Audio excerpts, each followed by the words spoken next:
안녕하세요. 오늘도 사연살롱을 찾아주셔서 감사합니다. 저는 40대 중반의 여성이에요. 몇 년 전에 두 번째 결혼을 했답니다. 사연을 듣다 보니 예전 일이 떠올라서 이렇게 제 얘기를 보내게 됐어요. 저희 집은 중학교 때부터 아버지 사업이 힘들어져서 집안 형편이 어려웠어요. 고등학교 때도 사정이 좋지 않아서 저는 힘든 시간들이 빨리 지나가기만을 빌면서 묵묵히 공부만 했어요. 그게 전화위복이 됐는지 전보다 훨씬 더 좋은 성적을 받게 됐죠. 원래도 공부가 뒤처지지는 않았었는데 그때를 계기로 전교 수준의 등수로 올라갔어요. 그러자 저 때문에 등수가 밀려난 아이가 뒤에서 애들한테 제 험담을 하더라고요. 제가 교무실에서 시험지를 훔쳤다는 둥 말도 안 되는 소리였어요.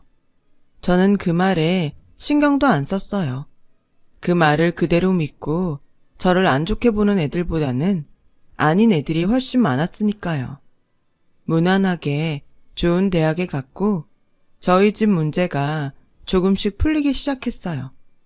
예전처럼 풍족하지는 않았지만 월세에서 전세로 이사를 갈 수 있었어요. 이사하던 날은 온 가족이 다 기뻐했어요. 아버지는 더 열심히 일을 하셨죠. 저는 법대를 다니면서 학생들 과외를 했어요. 아이들 성적이 잘 나오는 덕분에 저는 대학 시절 내내 과외가 끊기는 일이 없었죠. 저는 학교 수업에 과외에 사법고시 준비까지 매일 정신없는 날들을 보내다가 한 선배를 만나게 됐어요. 제가 대학교 4학년이었고 선배는 과 조교였어요.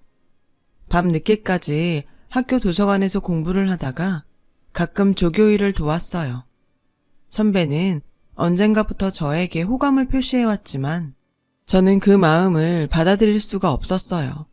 선배, 죄송한데 저는 지금 제 일들만으로도 벅차고 다른 걸 생각할 여유가 없어요. 너무 그러지만 말고 한번 생각해주면 좋겠어. 나도 이런 말 아무한테나 하는 사람 아니야. 라며 끈질기게 졸랐고 그 무렵 공부와 일에 지쳤던 저는 마음이 약해져서인지 그 사람의 말에 끌려 만남을 시작했어요. 처음에는 적당히 만나다가 헤어지겠지 하는 가벼운 기분으로 사귀었는데 그 사람과 있으면 마음이 편해져서인지 1년이 넘게 만남을 이어갔어요. 그러던 어느 날 그 사람은 저에게 청혼을 했어요. 나는 원래 변호사나 공무원 같은 건 마음에 없었어.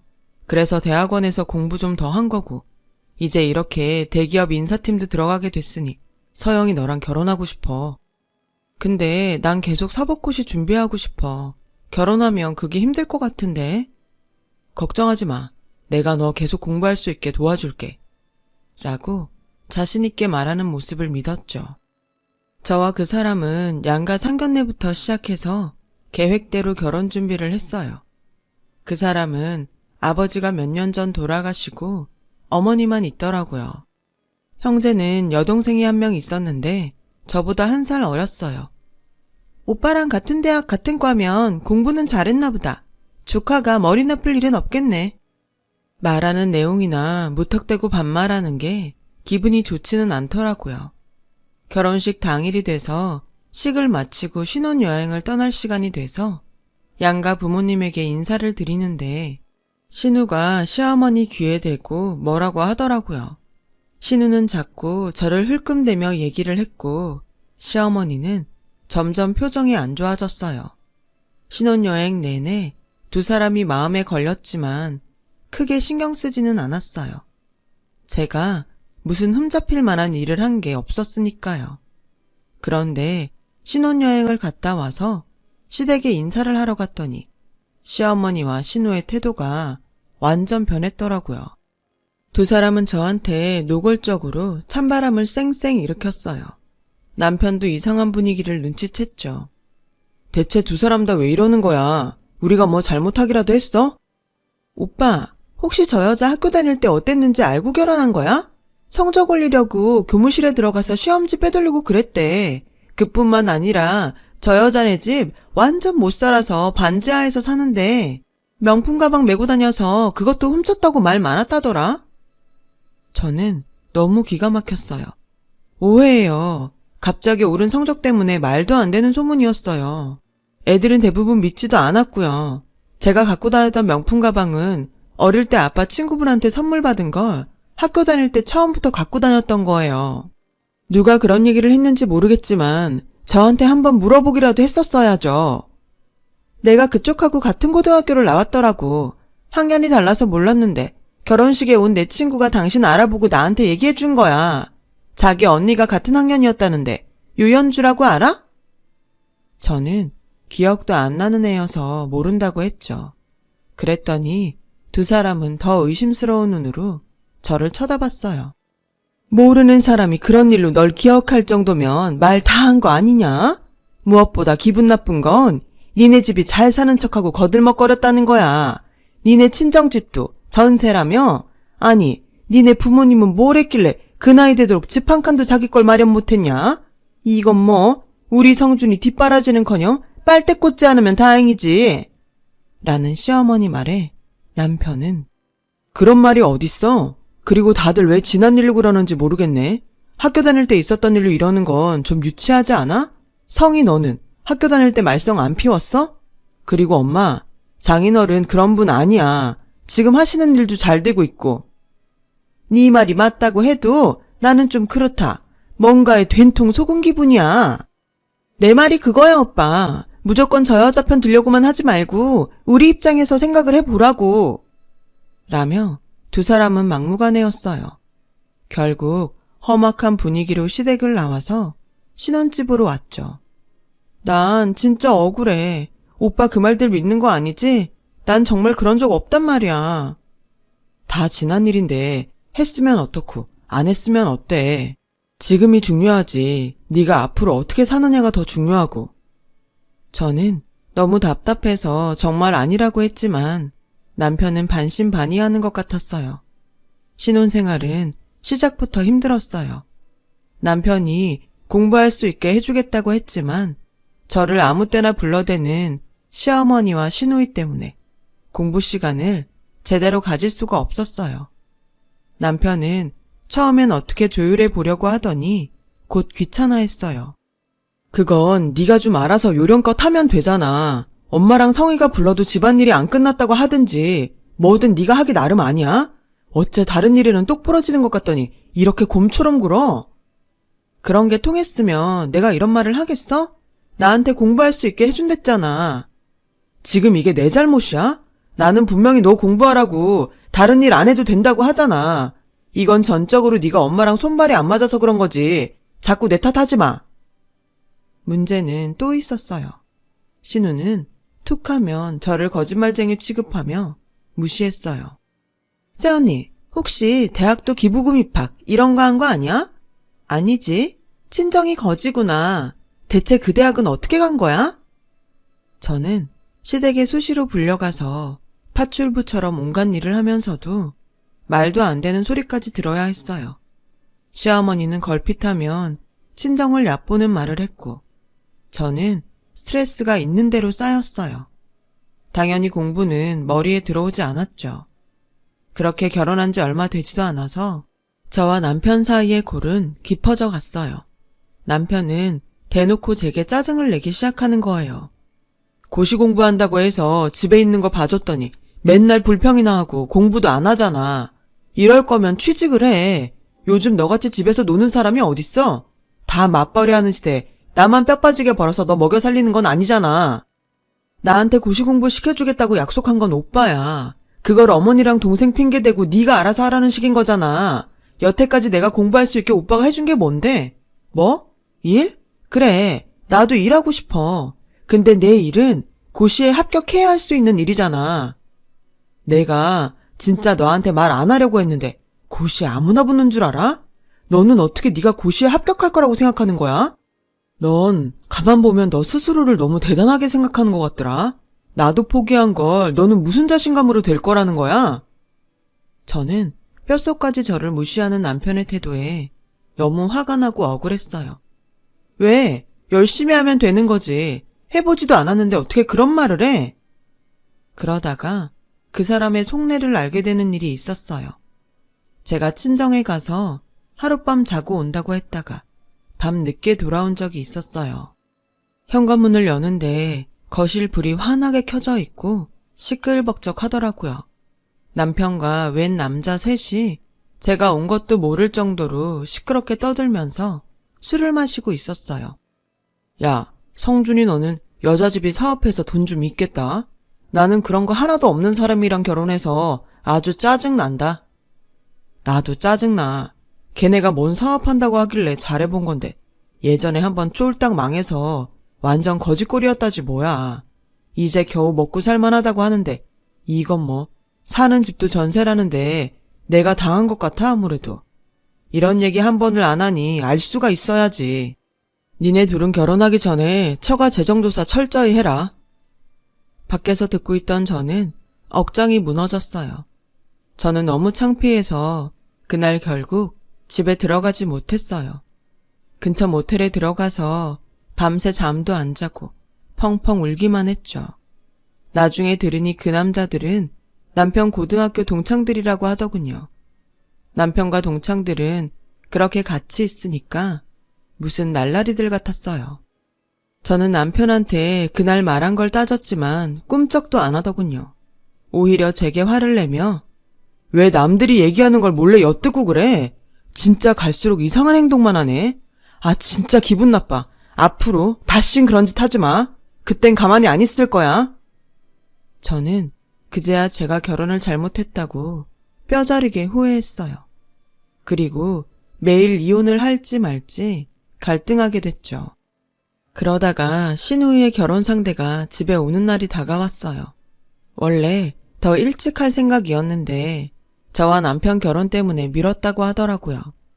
저는 시어머니한테 불려가서 하루 종일 손님 맞을 음식을 준비했어요. 그런데 거실에서 시어머니가 전화통화하는 소리가 들렸어요. 성준이네? 걔를 무슨 소개를 시켜. 음식 다 만들었으면 얼른 지네 집에 보내야지. 어디 볼 데가 있어야 남 앞에 내놓기라도 하는 건데 진짜 집안부터 볼 거 하나도 없어. 성준이는 어쩌다가 저런 애한테 물렸는지 모르겠어. 저는 참지 못하고 거실로 나갔어요. 어머니, 지금 누구랑 통화하시는데 그런 말씀하세요? 볼 데가 없어서 내놓지를 못하다니 제가 무슨 물건인가요? 그리고 물리긴 누가 물려요? 오히려 제가 당했어요, 이 결혼. 라고 하자 시어머니는 저를 향해 핸드폰을 냅다 집어던지며 지금 누구한테 따박따박 말대답하는 거야? 아무리 천박하게 자랐다고 해도 시어머니 앞에서 할 말 안 할 말도 가릴 줄 몰라? 라며 소리를 질렀고 그때 마침 남편이 들어왔어요. 왜 또 소란이야? 서영이 너만 있으면 뭐가 이렇게 시끄러워? 중요한 날까지 이렇게 망치면 어떡해? 저는 더는 그 자리에 있을 수 없어서 앞치마를 벗고 시댁을 나왔어요. 뒤에서는 시어머니와 남편이 저를 비난하는 소리가 들렸지만 그런 말들은 무섭지 않았어요. 그저 한시라도 빨리 그곳을 벗어나고 싶은 마음뿐이었거든요. 집에 돌아와서 일단 짐부터 쌌어요. 저는 남편이 뭐라고 해도 듣지 않고 이혼하자는 말을 할 생각이었죠. 그런데 잠시 후 남편뿐 아니라 신우랑 시어머니까지 우르르 몰려왔더군요. 언니, 내 반지 얼른 내놔. 가져간 거 다 아니까 시치미 뗄 생각하지 마. 반지라니 그게 무슨 소리예요. 난 반지 같은 거 본 적도 없어요. 라고 하자 시어머니가 이거 봐라. 내가 뭐라고 했니? 가정환경 잘 알아보고 결혼하라고 했지?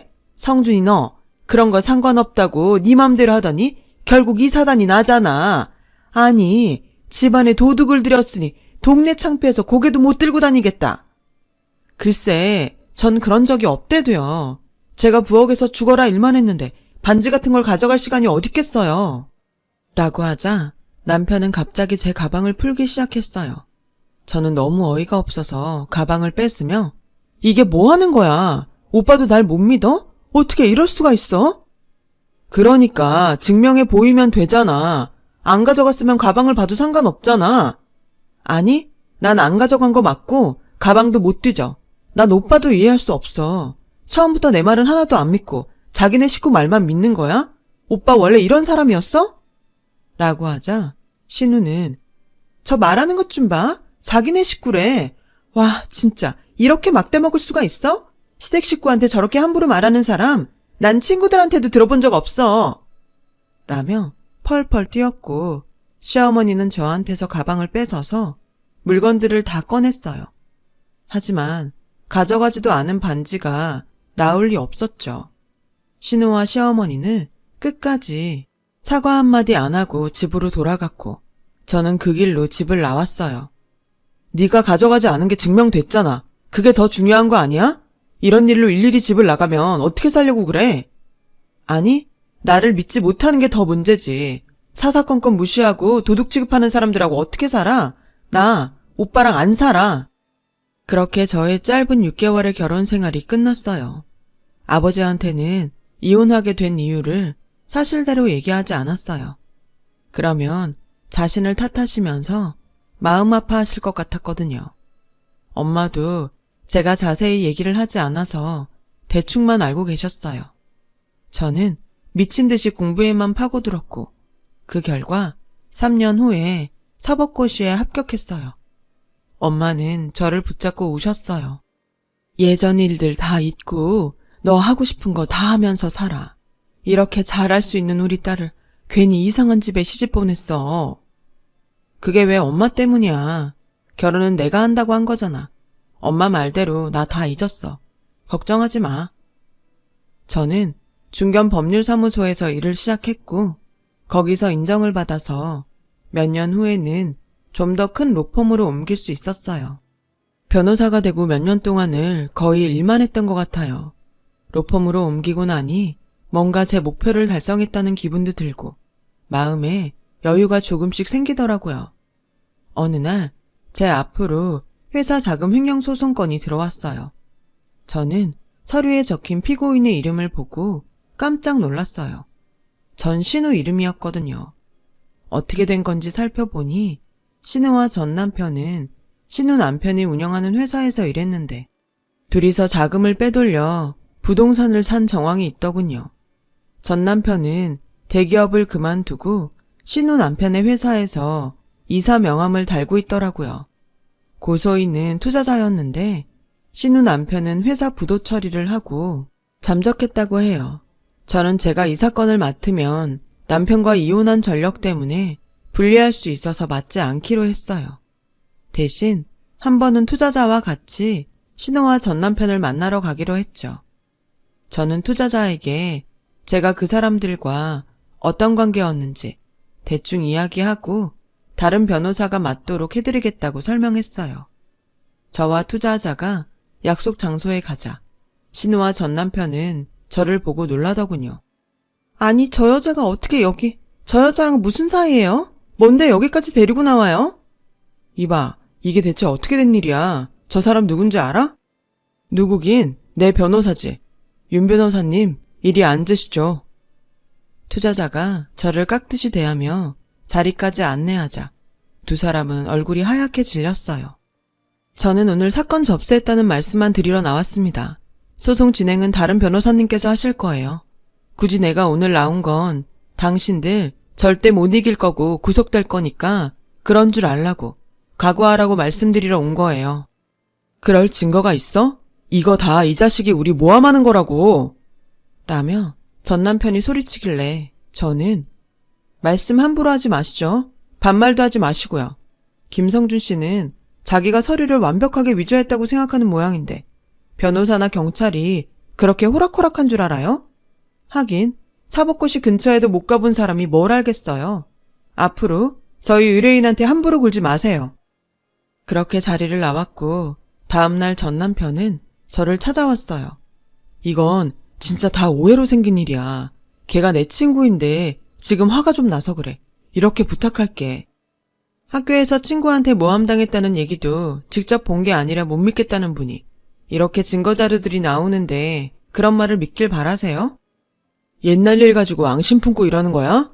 그런 거면 나 진짜 못 참아. 못 참으면 네가 어떻게 할 건데? 네가 뭘 할 수 있다고. 말했다시피 난 그 사건에 관여 안 해. 우리 회사로 들어온 사건이라 잠깐 인사만 한 거라고. 그리고 내가 말했지? 말 함부로 하지 말라고. 내가 아직도 네 후배고 와이프인 것 같아? 넌 범죄자고 나는 변호사야. 라고 하자 그 사람은 그제야 비굴하게 허리를 굽히며 그러지 말고 어떻게 좀 안 될까요? 형사소송이라도 취하할 수 있게 부탁드립니다. 이건 제 사건 아니라고 말했을 텐데 자꾸 왜 이러세요? 그래도 한번 얘기라도 해주실 수 없을까요? 라며 제 책상에 봉투를 내밀길래 지금 저 매수하려는 겁니까? 죄목 추가하고 싶으신 거죠?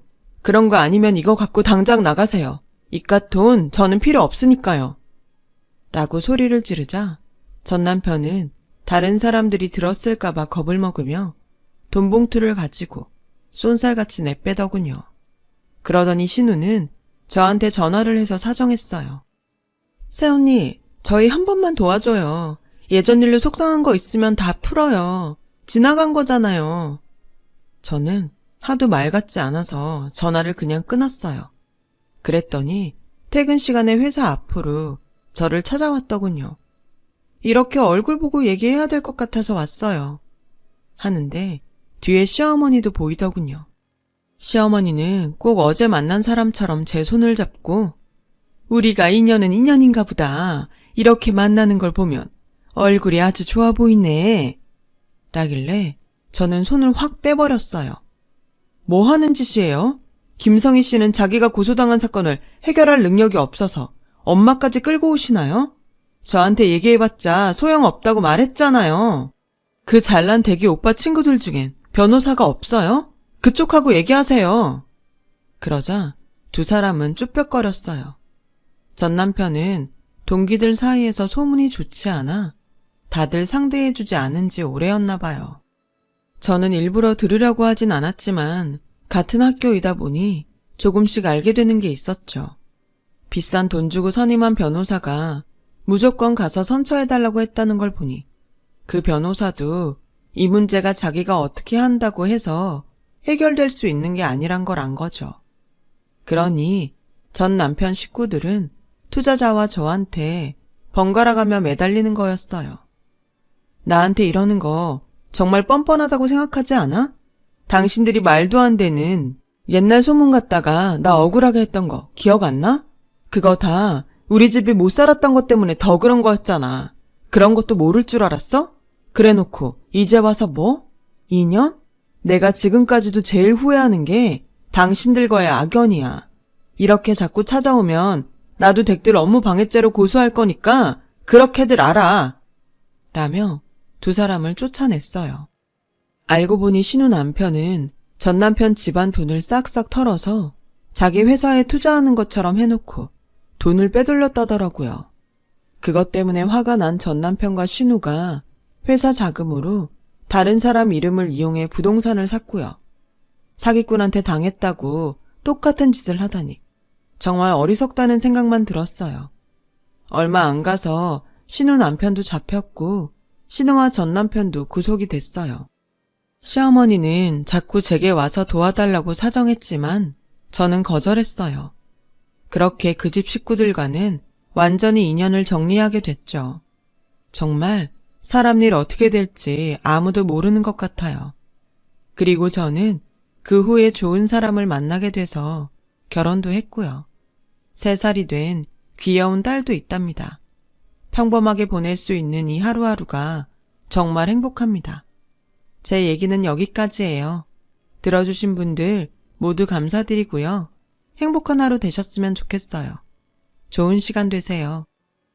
여러분, 사연 댓글에 응원과 현명한 조언 부탁드려요. 좋아요와 구독은 저에게 큰 힘이 됩니다. 오늘도 좋은 일 가득하세요.